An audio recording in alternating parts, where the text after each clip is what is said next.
Assalamualaikum warahmatullahi wabarakatuh.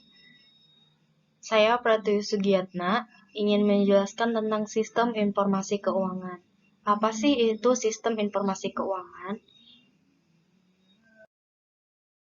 Sistem informasi keuangan adalah sistem informasi yang memberikan informasi kepada orang atau sekelompok baik yang berada di dalam perusahaan maupun di luar perusahaan yang menuntut mengenai permasalahan keuangan dan juga penyediaan atau berisi informasi-informasi tentang arus uang bagi para pemakai yang ada pada seluruh perusahaan. Dengan kata lain, bahwa sistem informasi keuangan merupakan bagian dari sistem informasi manajemen yang digunakan untuk memecahkan masalah-masalah keuangan dalam perusahaan, seperti keuangan berkaitan dengan sistem informasi manajemen. Yang kedua, ada fungsi sistem informasi keuangan. Adapun arahan untuk menunjukkan fungsi-fungsi sistem informasi keuangan dengan pengertian yang telah dijelaskan sebelumnya, maka wujud sistem informasi keuangan secara administrasi tertera pada bentuk-bentuk formulir, buku-buku, catatan, akuntansi, serta laporan-laporan yang disajikan. Terus di sini juga ada bentuk sistem informasi keuangan. Adapun informasi yang diberikan pada sistem informasi keuangan disajikan dalam berbagai bentuk seperti bentuk laporan khusus, bentuk laporan periodik, hasil dari simulasi matematika, saran dari sistem pakar, dan komunikasi. Dan di sini juga ada sifat sistem informasi keuangan. Sifat sistem informasi keuangan ada 7. Yang pertama relevan dan materialistis, yang kedua itu formal dan substansi, yang ketiga tingkat kepercayaan, yang keempat bebas dari bias, 5 dapat diperbandingkan, 6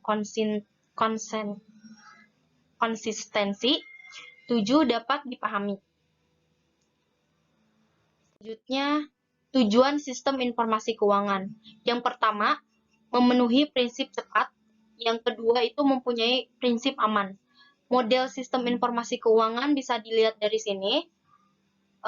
Di sini ada bagan yang menjelaskan tentang tujuan sistem informasi keuangan. Ada subsistem input dan subsistem output.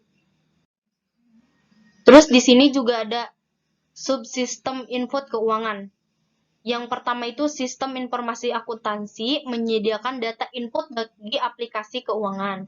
Yang kedua, subsistem audit internal. Yang ketiga itu subsistem intelijen keuangan. Terus di sini juga ada subsistem output keuangan.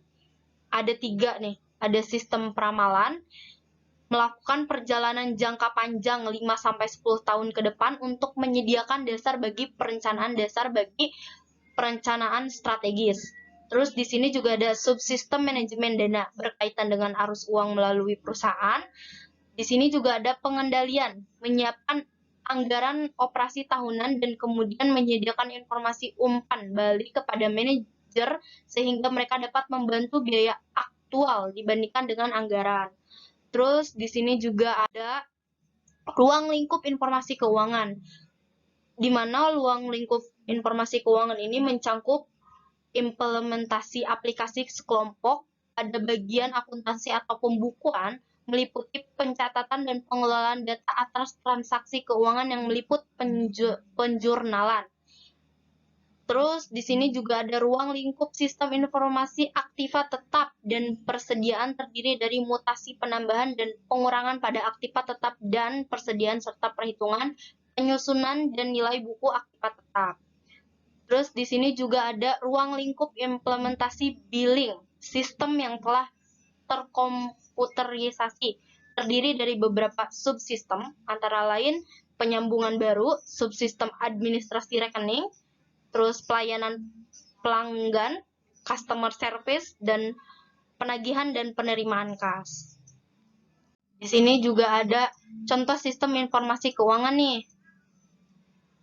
Dari perusahaan Coca-Cola yang mana peranan sistem informasi dalam perusahaannya itu bisa kita lihat di sini.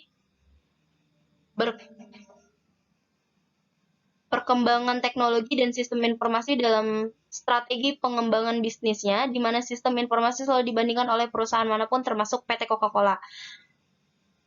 Untuk memproses data yang digunakan dalam kegiatan operasional bisnis, sistem pendukung operasi semacam ini menghasilkan berbagai produk informasi yang dapat digunakan para manajer untuk membantu pengambilan keputusan, yaitu di peranan sistem informasi dalam perusahaan. Terus di sini juga ada peranan DSS di perusahaan. Salah satu contohnya itu metode yang digunakan untuk melakukan analisis perilaku konsumen nih. Berkat basis analisis di mana maksimumnya harus didahului oleh analisis yang mendalam mengenai data transaksi pelanggan dengan menggunakan konsep data mining. Menggunakan data mining ini diharapkan dapat membantu mempercepat proses pengambilan keputusan bagi manajemen dan memungkinkan perusahaan untuk mengelola informasi yang terkadang di dalam transaksi tersebut kolek. Dengan begitu mendapatkan data yang digunakan itu sekunder berupa deret waktu atau time series. Dengan periode 2 tahun terakhir, ini sumber data berasal dari data eksternal perusahaan yang digunakan melalui kerjasama antara PT Coca-Cola Amatil Indonesia dengan masing-masing outlet melalui trending room yang telah disepakati kepada kedua belah pihak. Untuk saat ini, PT Coca-Cola Amatil Indonesia telah bekerja sama dengan outlet seperti Matahari yang mencangkup tentang informasi manajemen, informasi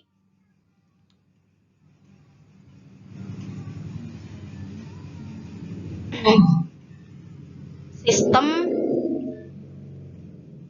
manajemen keuangan.